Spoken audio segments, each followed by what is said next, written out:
After scouring the internet for months, watching and reading reviews, listing the pros and cons of each one, and then going back and forth, I have finally decided that the best primary e-reader for me was the iPad mini.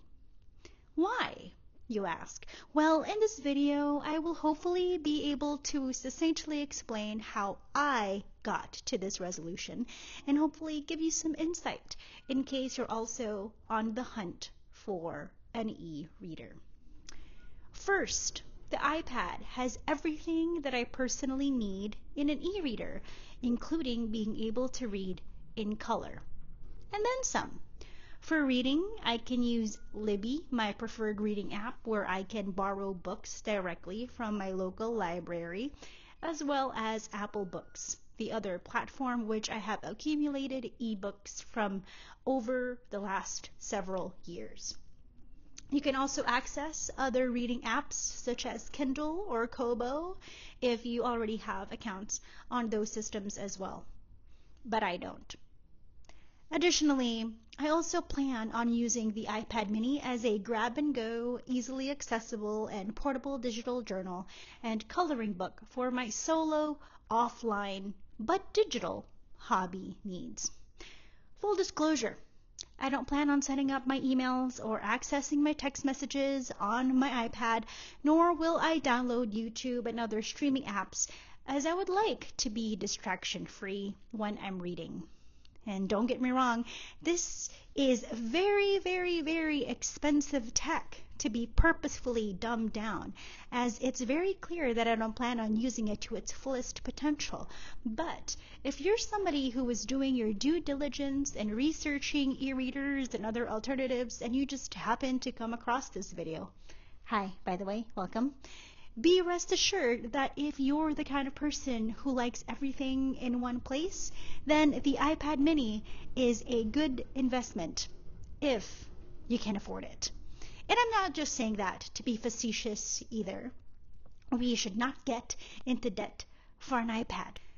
And if you're worried about eye strain or fatigue, there's a way to adjust the brightness by clicking accessibility on the settings and turning on the color filter for that e-ink quality that the other e-ink e-readers have. There's a workaround to it all. Anyway, the second reason why I chose the iPad mini is the size. It's literally mini and quite light to carry in your hands. As a matter of fact, it's only less than an inch bigger than the Kindle Paperwhite. For scale, this is the size of a regular schmegular paperback, and this is it compared to the iPad mini. I can literally chuck this in my bag and it won't break my back or shoulders.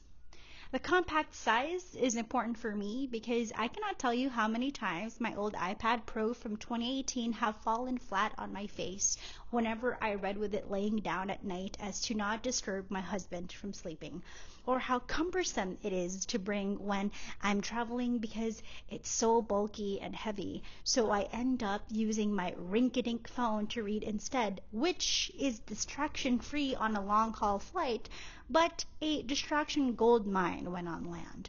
So it really was a no-brainer to upgrade to the iPad mini. The third and final reason why I got the iPad mini as an e-reader is that it's part of the Apple ecosystem. So not only am I familiar with the interface, but it's also easy for my devices to talk to each other.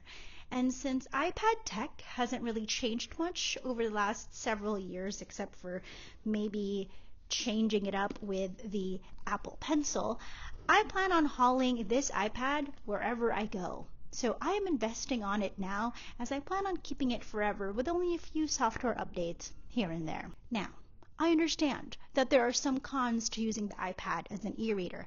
Obviously, the price being the biggest one. And no, it's not waterproof, so you have to be careful if you're around or near bodies of water. And well, because it's not e-ink, it has a bit of a glare when you're reading outside as sunshine is blasting down your face on a beautiful summer day. And if you're like a dog who saw a squirrel scurry past you when it comes to distractions, the iPad that connects to all of your devices may be challenging to keep you on task. So you may need to activate the reading focus to limit notifications. Just make sure that you get what works for you and your lifestyle so you don't have any buyer's remorse. And so, as Bugs Bunny always said, that's all, folks. Hopefully what I've talked about in this video helped you in some way understand why the iPad mini may be a good alternative e-reader, or perhaps inspired you to use the iPad that you already have as an e-reader because it really is that good. Or perhaps this video made you realize that the iPad may not be a good fit for you. Either way, I am just grateful that you clicked and watched all the way through. Thank you so much for watching this video. You are awesome, stay awesome, and I'll see you in my next video. Bye!